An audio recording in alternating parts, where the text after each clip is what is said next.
Vous allez bien? N'est-ce pas une belle journée? On est aujourd'hui, si je ne me trompe pas, le 20 mars, et c'est la première journée de printemps, n'est-ce pas? C'est la première journée de printemps. Ou demain. Si c'est pas aujourd'hui, c'est demain. Et le printemps, je ne sais pas pour vous, mais le printemps, en général, pour les Québécois, c'est vraiment un moment de célébration. Il commence à faire chaud, les gens vont se promener sur Saint-Denis, il y en a des courageux qui arrêtent de mettre des manteaux, qui ôtent leur tuque. C'est le temps de la grippe également, puisque tout le monde tombe malade. Mais c'est un temps de réjouissance parce que c'est le renouveau de la vie. C'est le renouveau de la vie et ça peut marquer aussi pour les frères et les sœurs, pour les hommes et les femmes spirituels, pour ceux et celles qui cherchent Dieu, qui veulent se rapprocher de Dieu. Ça peut marquer aussi une étape dans l'année où on prend la décision de s'arrêter et de faire le bilan des premiers mois de l'année et de reprendre avec un nouveau souffle. Et c'est vraiment ce que je veux communiquer à l'Église ce matin en guise d'introduction. Je veux vous encourager à contempler la beauté de la création, à vous émerveiller devant la grandeur de la vie et de prendre la décision, si vous vous êtes assoupi pendant l'hiver et que vous avez hiberné un peu spirituellement, de sortir de votre tanière et de prendre des décisions inspirantes, courageuses pour commencer la nouvelle saison. Mireille est en train de rire. C'est-tu parce que tu as hiberné avec la petite pendant quelques mois ou qu'est-ce qui te fait rire? C'est ton mari qui te fait rire. Ah, oui, c'est vrai que Kevin, il peut nous faire rire par moment. Tu vas bien, bro? T'es en forme? Oui, super. Alors, vous le savez, on a commencé ensemble une série d'études sur les épîtres de Jean, de Pierre et par la suite de Jacques. Et la semaine passée, on a commencé ensemble l'étude de la première épître de Pierre. Vous vous en souvenez, n'est-ce pas? Oui, peut-être? Qu'est-ce que vous gardez à l'esprit du message de la semaine passée, le message que Denis a enseigné? Est-ce qu'il y a des choses qui sont restées en vous, que vous avez pris le temps de méditer pendant la semaine par rapport à ce que Denis a partagé sur le commencement de l'épître de Pierre? Oui, Edna. J'ai remarqué que c'est vraiment facile de perdre de vue le ciel. Oui. J'ai beaucoup aimé la comparaison que Denis a faite avec le fait que des fois, on a pas nécessairement la vision de ce quoi ça va ressembler, mais le fait de savoir qu'on n'aura plus de péché, qu'on n'aura plus de séparation avec Dieu, qu'on pourra le connaître davantage et en profondeur, c'est excitant juste d'entendre cette comparaison. Oui. Donc, effectivement, Edna partage le fait, pour ceux qui sont en arrière, Edna partage le fait que Denis a mis l'accent sur le fait que c'est facile pour nous de perdre de vue le ciel, de perdre de vue l'éternité. Et que, bien que par moments l'éternité soit floue devant nos yeux, on a besoin quand même de prendre le temps d'y penser et de réfléchir au fait que lorsqu'on va quitter le monde visible, on va se retrouver dans la présence glorieuse de Dieu et on va pouvoir connaître Dieu de façon complète, de façon parfaite, sans péché, sans doute, sans pleurs, sans combat intérieur. Et juste ça, ça devrait nous réjouir. Anne Goran. Il a parlé aussi de l'héritage que Jésus nous a laissé, qui est en fait le ciel. Oui. Il a dit que les marches vers le ciel sera couverte de fleurs, de larmes et de sueur. C'est très important pour moi. Si je dois aller au ciel, je m'apprête à ça. Oui, effectivement, c'est un bon point. Et je pense qu'il faut insister là-dessus. Tu sais, parfois, on a peur de dire que la vie chrétienne est souffrante. Et on voudrait même, par moments, amener le message de l'Évangile aux gens en leur disant, regarde, être un chrétien, c'est super le fun. En fait, être un chrétien, ça peut être super le fun. Mais être un chrétien, c'est aussi exigeant et souffrant. Ne serait-ce parce que le combat contre notre nature, le combat contre notre chair est exigeant et souffrant. Vous êtes d'accord avec moi? Si vous êtes levé ce matin, puis que vous aviez les deux pieds dans la même botte, et que vous êtes battu pour venir ici, puis que votre cœur disait non, vous savez très bien de quoi je parle. Et si vous avez vécu des épreuves pendant la semaine, ben ça prouve le point. On est effectivement engagé dans une grande bataille. Et c'est la raison pour laquelle on a besoin précisément de retourner constamment dans les Écritures pour renouveler notre espérance, pour renouveler le feu dans nos cœurs. J'ai eu une semaine exigeante, émotionnellement. Je porte beaucoup de choses à l'intérieur de moi, puis je sais que je ne suis pas le seul. En ce moment, la santé de l'Église à Québec, c'est quelque chose qui travaille mon cœur. Ce qui se passe à Cuba, ça travaille mon cœur. En passant, bonne nouvelle, ils viennent de baptiser un homme et une femme cette semaine à La Havane, ce qui est vraiment encourageant, vraiment encourageant. Pour une église de 30 personnes, 2 baptêmes, c'est toute une victoire. Hein? Je ne sais pas, mais 2 sur 30, ça représente 1 sur 15. C'est quand même, hein? C'est quand même 6,8 de l'Église. T'sais? En fait, ça, c'est pas mon message, mais en fait, on n'était pas loin parce que Pierre est en train de tirer les filets. Et c'est ce qui se passe en ce moment à La Havane. Les frères et les sœurs tirent les filets. Et chaque poisson qui vient dans la lumière, c'est encourageant pour l'Église. Vous êtes d'accord avec moi? D'ailleurs, je vous l'annonce tout de suite, à 1h30, dans le gymnase, il va y avoir un baptême cet après-midi. Ça aussi, c'est vraiment encourageant. Vous ne l'avez jamais vu. C'est comme Jésus, face à face. Mais en fait, c'est un jeune homme formidable qui s'appelle Vincent Blasblom, un autre Vincent, un autre Québécois, qui va s'ajouter à la brochette des 12 Vincent qui vont être baptisés dans les prochains mois. Et vous êtes tous incrédules. Attendez un instant, parce que le pointeur ne fonctionne pas.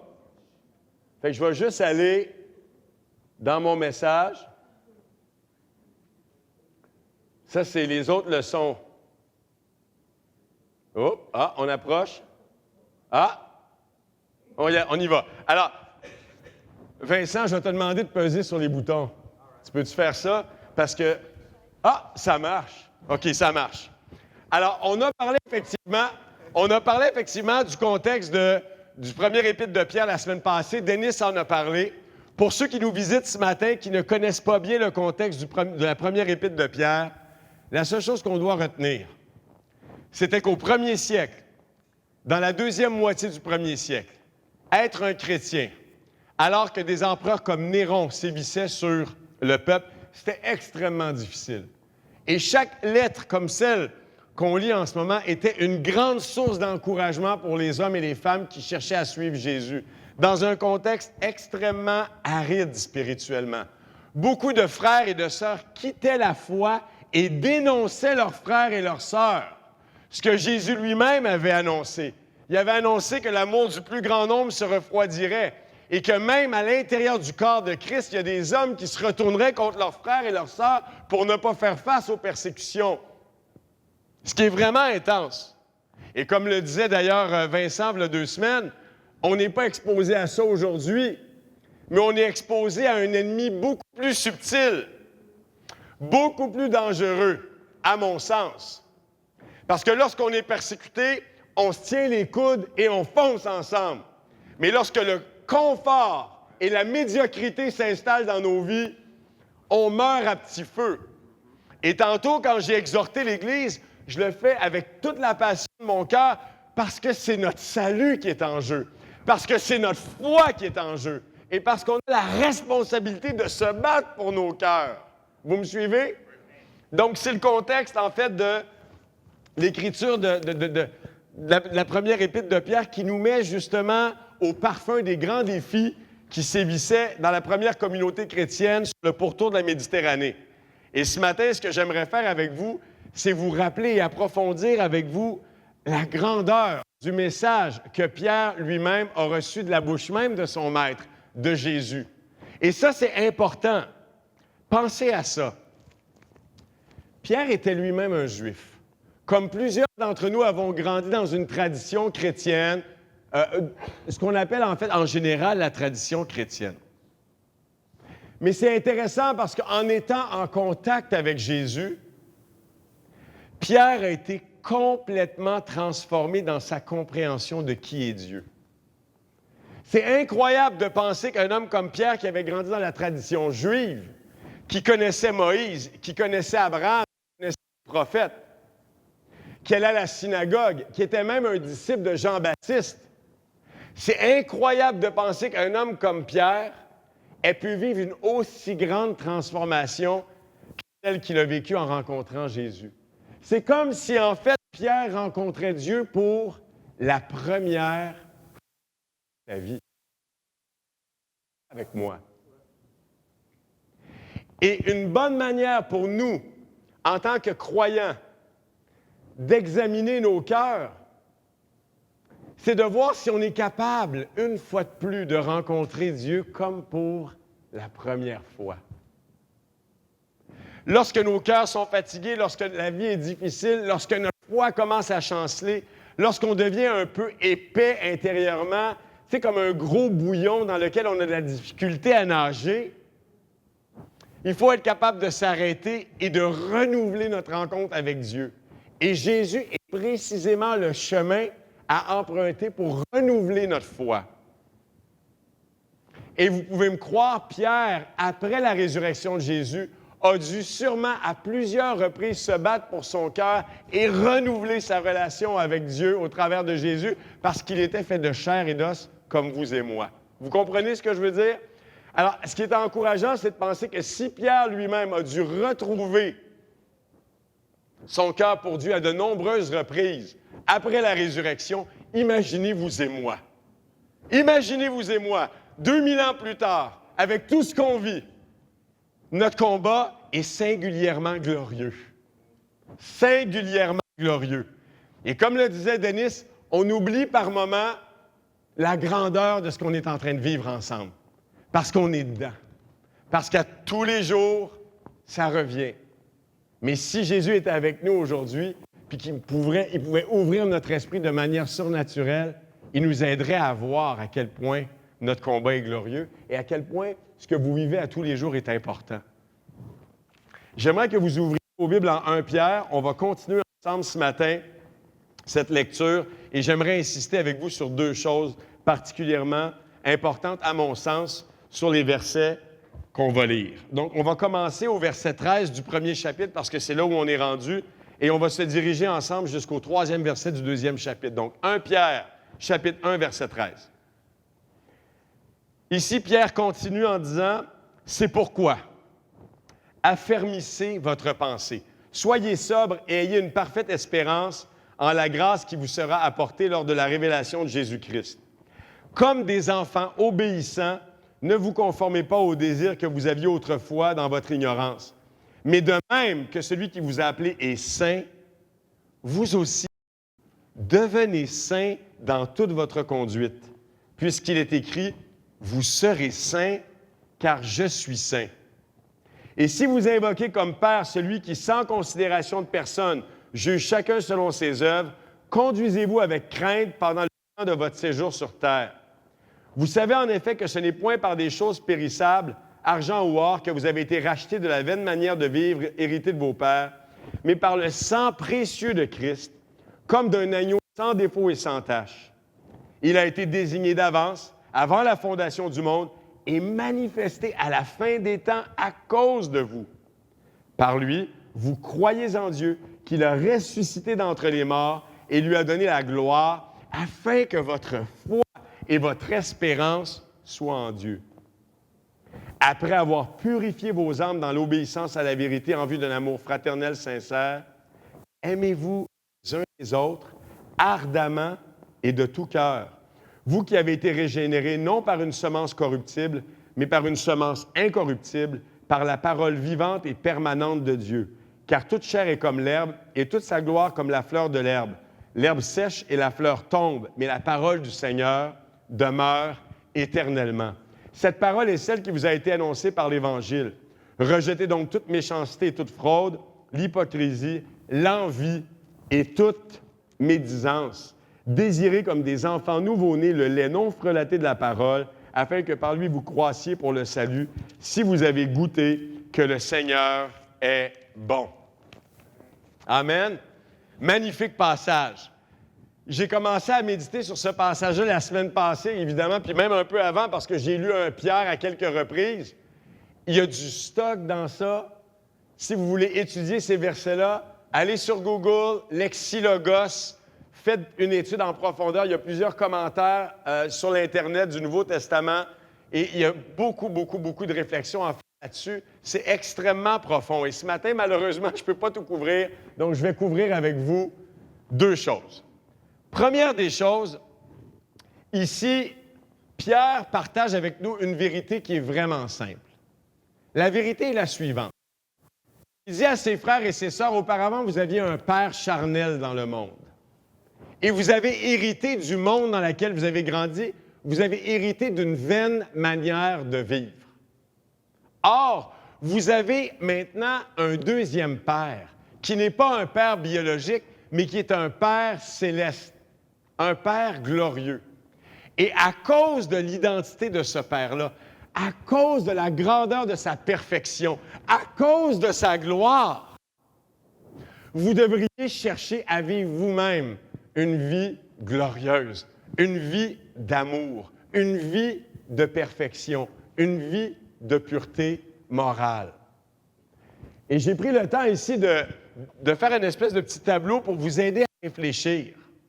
Dieu nous a donné assurément un père biologique. Vous étiez peut-être désiré ou non. Moi, par exemple, du point de vue de l'homme, je suis un accident de la nature. Je suis venu sur Terre alors que je n'étais pas prévu. Ça complique déjà les choses un peu. Vous êtes d'accord avec moi? Ceux et celles ici qui ont eu une relation difficile avec leur père ou une relation inexistante avec leur père, vous avez été marqués par ça. Ça a façonné vos cœurs et votre vie. Avec moi. Et une des choses magnifiques que la Bible dévoile, c'est que notre Père céleste nous a désirés parfaitement. C'est-à-dire avant même que l'univers soit créé. Dans des circonstances physiques qui sont difficiles à comprendre, surtout si vous n'étiez pas désiré, Dieu, lui, désirait votre présence sur la terre. Juste de penser à ça que, wow, Dieu, tu voulais que je sois ici. Tu avais un plan pour ma vie. Il y a une profondeur, c'est le mystère de notre propre incarnation, c'est profond, particulièrement quand on sait que plusieurs d'entre nous n'ont pas connu leur père biologique ou mal connu leur père biologique. Il y a quelque chose de sublime dans ça, de magnifique.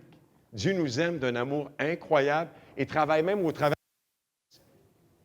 des hommes afin de nous donner la vie d'une façon parfaite dans son amour.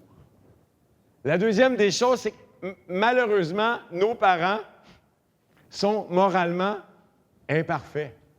Et on a hérité en partie de cette imperfection-là. C'est-à-dire qu'il y a plusieurs traits de caractère qui se retrouvent dans ta vie, qui se retrouvaient également chez ton père ou ta mère. Vous êtes d'accord avec moi? Il y en a plusieurs qui disent « Moi, je ne veux pas ressembler à mon père quand je vais vieillir. » La première chose qu'ils réalisent à 40 ans, c'est qu'ils sont exactement comme leur père. T'sais. Il y a quelque chose qui nous rattrape dans la vie. Tu sais, les ados, des fois, tu sais, « Ah, mon père! Ah, ma mère! » Faites bien attention. Parce qu'un jour, ça, c'est mon petit trésor de sagesse pour vous, vous allez arriver à 30 ans, vous allez vous regarder dans le miroir et vous allez dire « Non, pas vrai. » Vous allez réaliser, comme pour la première fois, que vous ressemblez à vos parents plus que vous le pensez. Et ça peut être une très bonne chose. Ça peut être une Nina, pourquoi tu sourcilles comme ça? Ça peut être une très bonne chose. La bonne nouvelle, c'est que même si nos parents sont imparfaits moralement, Dieu, lui, il est parfait moralement. Et c'est la raison pour laquelle on cherche refuge en lui. C'est ce que la Bible enseigne. Regardez, vous savez, au verset 18, vous savez en effet que ce n'est point par des choses périssables, ou que vous avez été rachetés de la vaine manière de vivre, hérités de vos pères, mais par le sang précieux de Christ. Et effectivement, Dieu nous montre sa perfection morale et la grandeur de son amour au travers du sacrifice qu'il est prêt à consentir pour vous et moi. Les parents consentent à des sacrifices pour leurs enfants. Vous êtes d'accord avec moi? Que ce soit de se lever tôt le matin pour accompagner nos enfants au soccer, que ce soit de prendre le temps d'écouter longuement nos enfants qui souffrent alors qu'on est nous-mêmes fatigués, et je parle davantage pour ma femme à ce niveau-là. Les parents sont prêts à consentir des sacrifices pour leurs enfants. Même les parents qu'on dit par moments, moins équipés. Et ça doit nous aider à réfléchir, mes amis, à la grandeur de l'amour que Dieu a. Parce que plus le sacrifice consenti est grand, plus l'amour de celui qui le consent est grand. Plus le sacrifice est parfait, plus l'amour de celui qui l'accorde est grand. Et c'est la raison pour laquelle, si on veut vivre des vies chrétiennes entières et courageuses, on n'a pas le choix. Il faut constamment se rappeler à quel prix Dieu nous a rachetés. Le sacrifice qu'il a fait pour nous est un sacrifice parfait, qui témoigne d'un amour infini, alors que l'amour de nos parents biologiques est assurément un amour fini.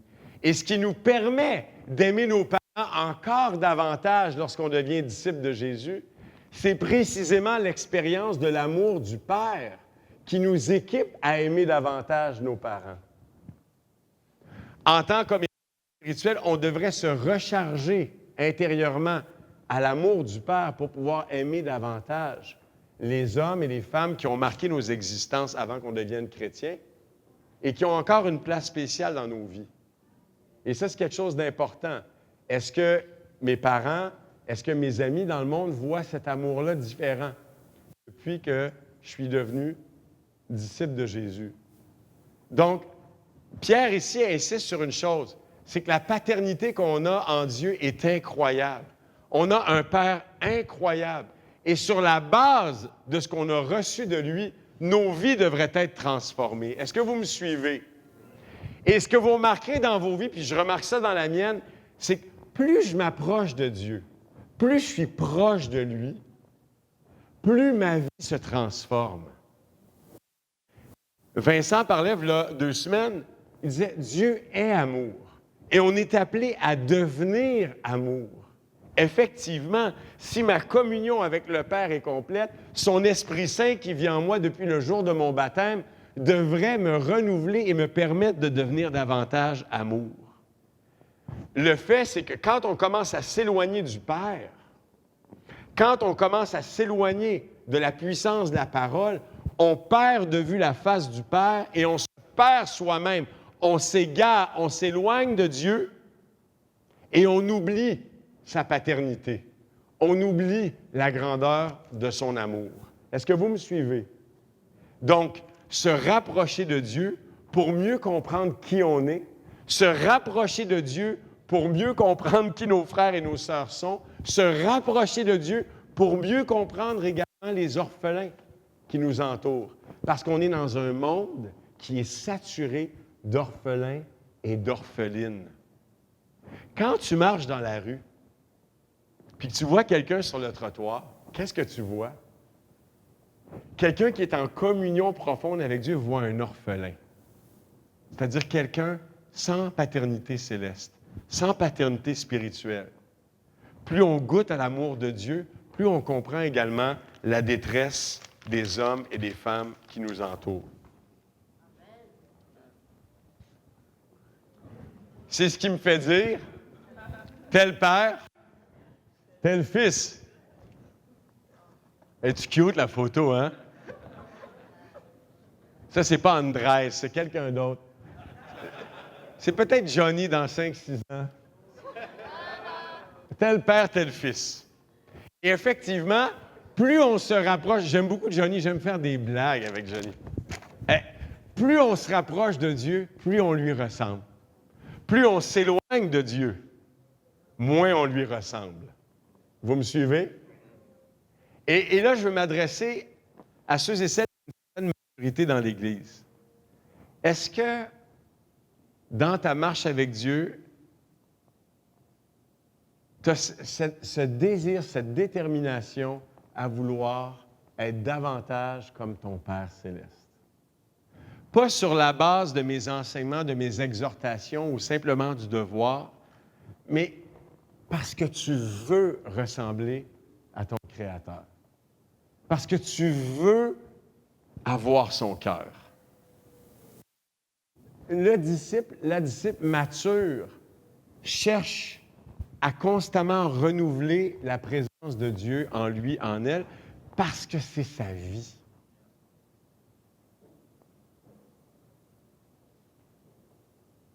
Et ça détermine tout le reste.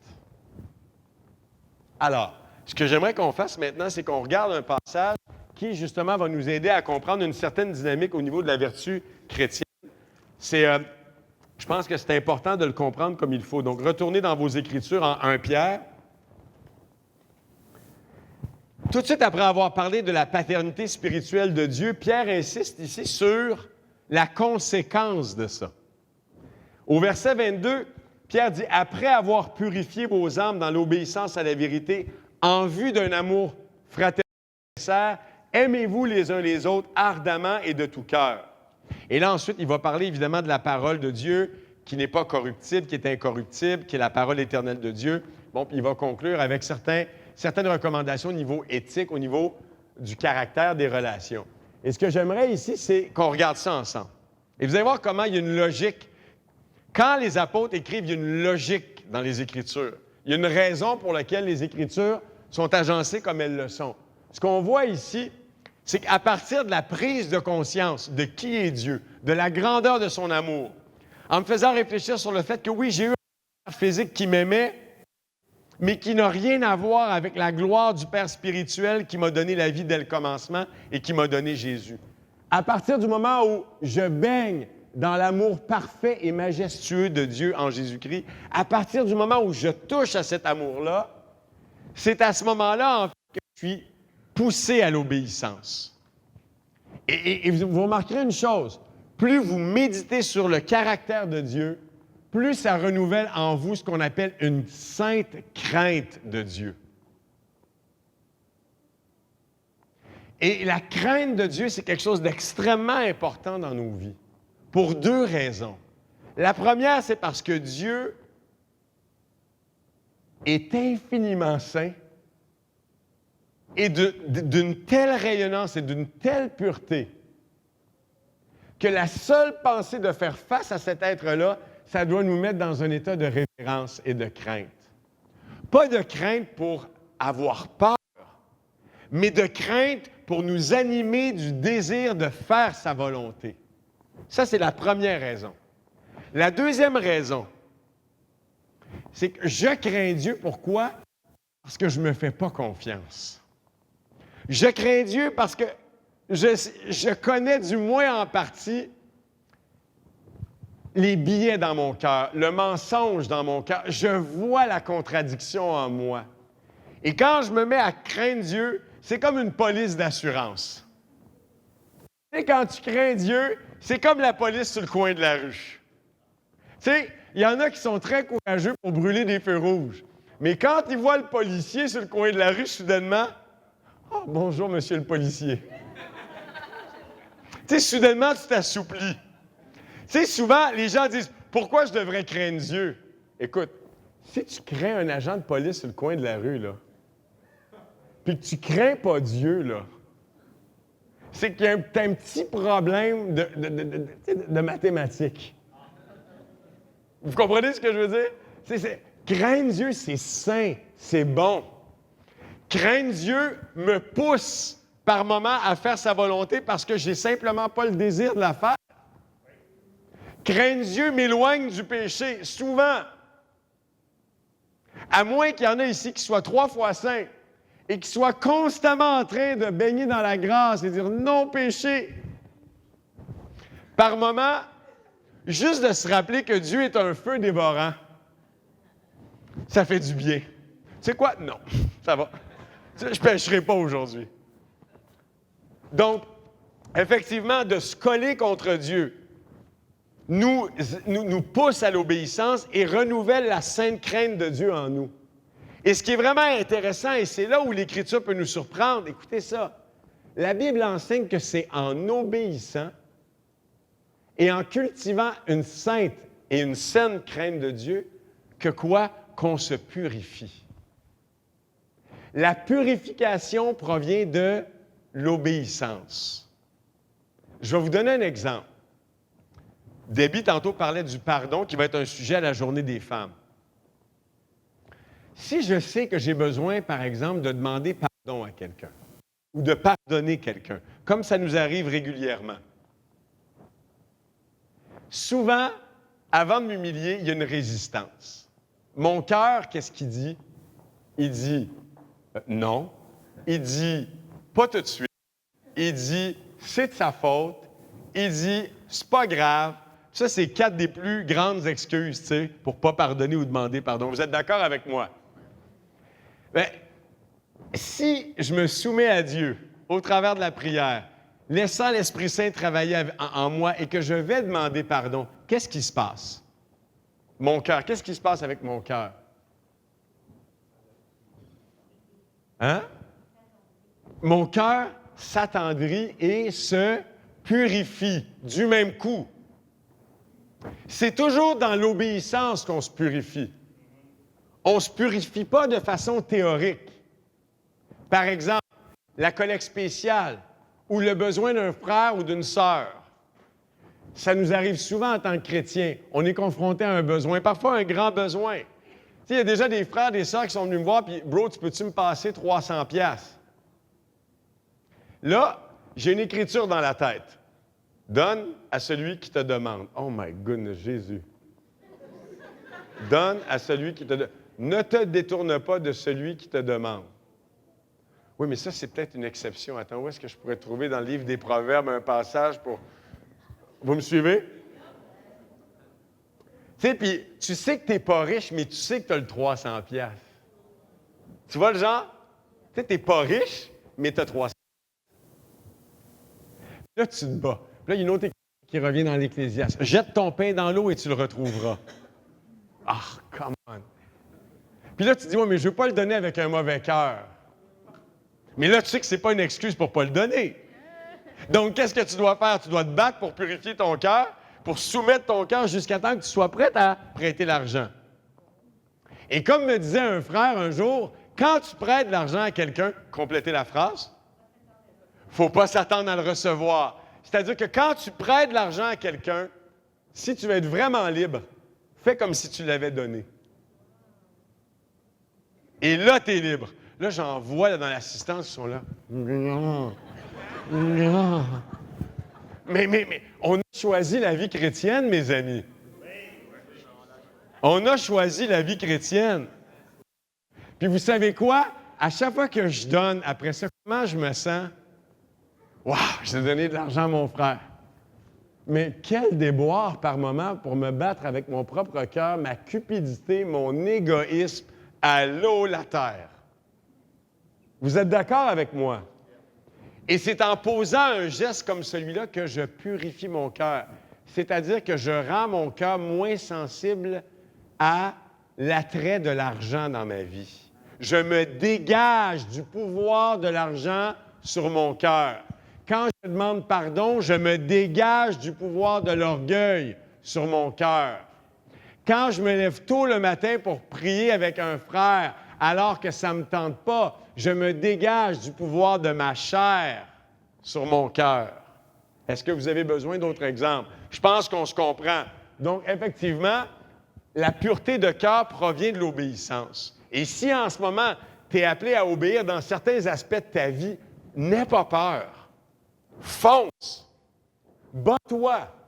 Parce que plus effectivement tu cherches à honorer Dieu en donnant, en aimant, en renonçant à toi-même, c'est ce que Jésus a dit en Luc 9, il faut renoncer à nous-mêmes à chaque jour, porter notre croix, précisément parce que c'est au travers de ce travail d'épuration-là que notre cœur est libéré, que notre cœur est purifié. Et ce qui est fantastique, c'est que cette pureté de cœur produit en nous quoi? Une sincérité. C'est ce qui fait que je vais être capable d'aimer sincèrement mes frères, mes sœurs. C'est ce qui fait que je vais être capable de donner une accolade qui n'est pas hypocrite. C'est ce qui fait que je suis capable d'avoir une relation saine avec les autres, une relation spirituelle. Tu sais, souvent dans le monde, on a l'impression parfois que les gens nous disent bonjour puis que c'est un drôle de bonjour.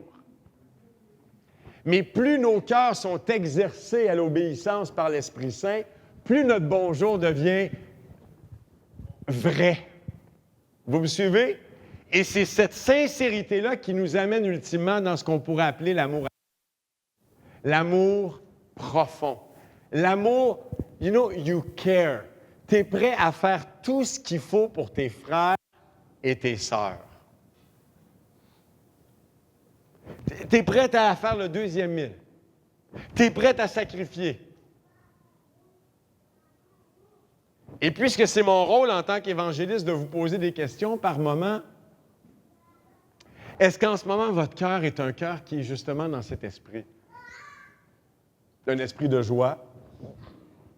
Puis un esprit, effectivement, un esprit qui se plaît à donner. Un esprit qui se plaît à sacrifier, à aimer en action. Parce qu'ultimement, c'est ce que Pierre dit. Considérez la grandeur de ce que Dieu a fait pour vous. Considérez la grandeur de son amour. Considérez sa paternité parfaite et passez de l'obéissance à l'amour engagé, à l'amour profond les uns pour les autres. Dernièrement, j'ai eu la chance de passer des temps merveilleux avec des frères et des sœurs. Quand je passe du temps avec Laetitia, mon cœur est toujours transformé. J'ai passé du temps avec Laetitia cette semaine, ça l'a profondément touché mon cœur. J'aime profondément ma sœur, comme ma fille. Puis j'aime lui dire. Et le jour où je vais perdre cet amour-là dans mon cœur, alerte rouge. Alerte rouge. Est-ce que tu es habité par de la tendresse pour tes frères et tes sœurs? Et par moments, même si on ne le sent pas, il faut quand même le manifester. Et c'est en obéissant qu'on se purifie, que notre cœur devient sincère et que là, on peut grandir dans l'amour. Si tu viens le dimanche matin à 10h29, 10h34, tu viens puncher, puis tu t'en vas à 12h14, puis que c'est ta routine. Je ne sais pas dans quel royaume tu vis, mais ce n'est pas le royaume de Dieu. Le royaume de Dieu, c'est un royaume de relations. C'est un royaume d'amour, de tendresse et d'investissement réciproque les uns dans la vie des autres. Et je veux vraiment nous encourager. La saison est belle, le printemps arrive, d'aller prendre des marches ensemble, d'arriver tôt ici, de venir les mercredis soirs. On a une mi-semaine tous ensemble par mois, le premier mercredi du mois. D'arriver ici, là, après le travail, tu ne retournes pas à la maison. Tu sais, tu grignotes quelque chose, puis on arrive ici à 7 heures, on vient s'encourager, on vient s'aimer. La vision que j'ai pour l'Église, c'est que on ne voudra pas être ailleurs. Je ne veux pas être ailleurs. Quand je suis allé en République dominicaine, c'est ce que j'ai vu. J'étais profondément touché. Ils ont beaucoup moins que nous, mais ils ont beaucoup plus que nous. Ils ne veulent pas être ailleurs. Tu sais, leur fellowship, là, ça dure, puis ça dure, puis ça dure. Tu sais, ça finit à 8h, à 10h40, ils sont encore là. Moi, j'étais là comme « Wow! Wow! » Puis Angel, tu sais, qui me regardait, tu sais, il me disait « Bro, this is all we have. » J'avais le goût de pleurer. Tellement occupé avec un paquet de cochonneries, un paquet de niaiseries. Tu sais, je vois même ma paresse. Tu sais, je réfléchis beaucoup à ça dernièrement. Quand Pierre dit, tu sais, abstenez-vous de tout mal. Tu sais, qui aime Netflix ici? Levez la main. Netflix, sur l'Internet. Levez la main bien haute, soyez pas timide. Moi, j'aime Netflix parce qu'il y a des bonnes séries sur Netflix. Tous ceux qui ont Netflix savent de quoi je parle. Tu sais, quand tu commences une série, là, puis qu'il y a 183 épisodes, là, un épisode, c'est 40 minutes. 183 fois 40. Fais le calcul, Charlie. C'est 6 000 minutes. 6 000 minutes, c'est 100 heures. 100 heures, là. Puis, je suis coupable de ça, là.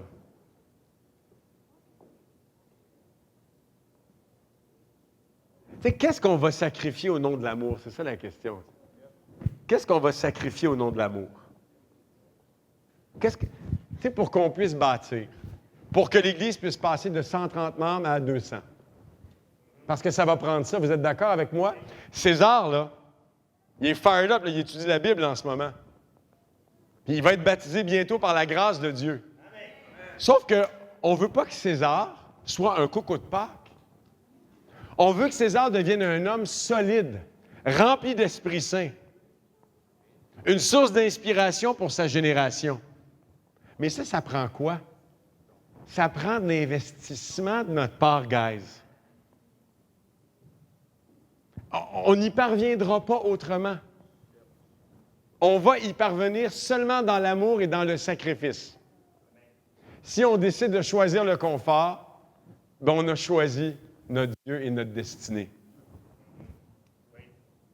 Par conséquent, et c'est en fait le début du passage, et on va conclure là-dessus, regardez avec moi en 1 Pierre, chapitre 1, encore une fois, et voyez-vous, on a étudié le passage à l'envers, parce que pour moi, une lecture à l'envers ici se prête bien.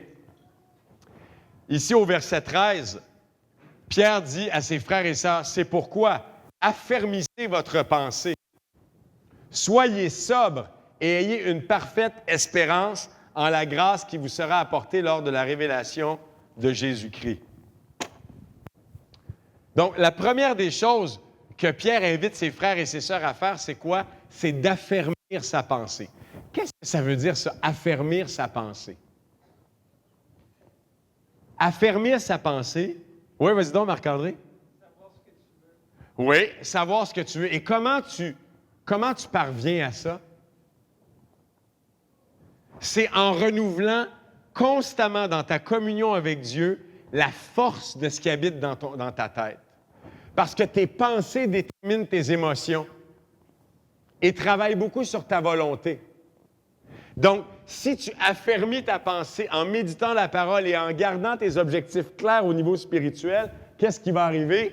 Tu vas avoir la force, la capacité par l'Esprit Saint d'être maître de toi-même. C'est facile de dire « je suis maître de moi-même ». Mais être vraiment maître de soi-même, c'est ce qu'il y a de plus difficile. Être maître de ses pensées, de ses paroles et de ses actions, Jacques dit que l'homme qui contrôle sa bouche est un homme parfait. Donc, être maître de soi-même, c'est exigeant. Mais ça commence comment? En affermissant notre pensée. Et quand on se lève le matin, notre pensée, est-ce qu'elle est affermie? Non. C'est la raison pour laquelle on a besoin d'être discipliné en tant que disciple de Jésus. On a besoin d'être dans la parole afin d'affermir notre pensée et d'affermir également nos cœurs, puisque les émotions et la volonté travaillent à partir du cœur et de l'esprit. Affermir sa pensée afin d'être maître de nous-mêmes dans nos résolutions et nos décisions spirituelles. Et enfin, Pierre invite les frères et les sœurs à quoi? À cultiver leur espérance. Cultiver leur espérance céleste, comme en parlait Denis la semaine passée. Pourquoi? Parce que tes désirs vont déterminer ton espérance. Si tes pensées et tes désirs sont essentiellement portés sur ton travail, sur ton augmentation de salaire, sur ta prochaine maison, ta prochaine voiture, bien, il est clair qu'à ce moment-là, ton espérance, elle va être de moins en moins céleste. C'est la raison pour laquelle on doit affermir notre pensée en fixant nos yeux vers Dieu constamment, qu'on a besoin de travailler nos cœurs de façon à être maître de nous-mêmes. Et cette maîtrise-là nous permet de constamment se réjouir de ce que, wow, mon nom est écrit dans le livre de la vie. Je suis un citoyen du royaume de Dieu. Amen? C'était mon message ce matin. Prenons le temps de s'émerveiller devant notre paternité céleste. Et prenons à cœur de cheminer de l'amour du Père jusqu'à un amour profond, fraternel, sensible, engagé les uns et les autres, en n'oubliant pas, évidemment, de marcher étroitement avec Dieu tous les jours. Je vous souhaite de passer un excellent dimanche. Et avant de conclure avec notre dernier chant, j'aimerais partager avec vous quelques petites annonces, à commencer par celle-là. Il y a un film qui est sorti qui s'appelle War Room. Il y en a qui m'ont dit que c'était super bon. Je ne l'ai pas vu, mais ça m'a vraiment inspiré. Ça m'a inspiré parce que Pâques s'en vient. Vendredi Saint est une occasion formidable. Et là, j'invite les frères cette année d'une façon spéciale. Tous les frères de l'Église. Et les inviter également les hommes, si vous voulez vous joindre à nous, ce vendredi 25 mars à 21h, on va se rencontrer pour une chambre de guerre spirituelle. On va passer un temps vraiment inspirant. On va travailler nos cœurs en prière, dans l'adoration, dans la confession. On va revenir au pied de la croix ensemble et on va préparer nos cœurs pour la fête de Pâques et pour la nouvelle saison. C'est un rendez-vous vendredi soir, 21h, à Roi-des-Rois. Tous les hommes sont invités. On a parlé de Pâques et de la journée des femmes. OK, donc ça va avoir lieu. J'aimerais souligner une chose à l'Église. C'est triste, mais c'est la réalité. On a reçu de la part de la direction des consignes concernant le fait qu'on n'a plus le droit de manger, de boire dans le gymnase. D'accord? Et normalement, évidemment, comme vous le savez, on a la journée des rites du monde le 23 avril. On demande une exception pour cette journée-là. Donc, je veux juste vous demander, s'il vous plaît, de faire attention pour ne pas boire dans la salle, surtout si vous avez un verre qui est ouvert et qui pourrait, se renverser sur le plancher. On a reçu des consignes à ce niveau-là. Et c'est la raison pour laquelle, à Pâques, la semaine prochaine, on ne pourra pas avoir de nourriture servie dans le gymnase comme on aimait le faire. On va servir du café, des beignes en bas, dans l'entrée, dans le corridor, OK?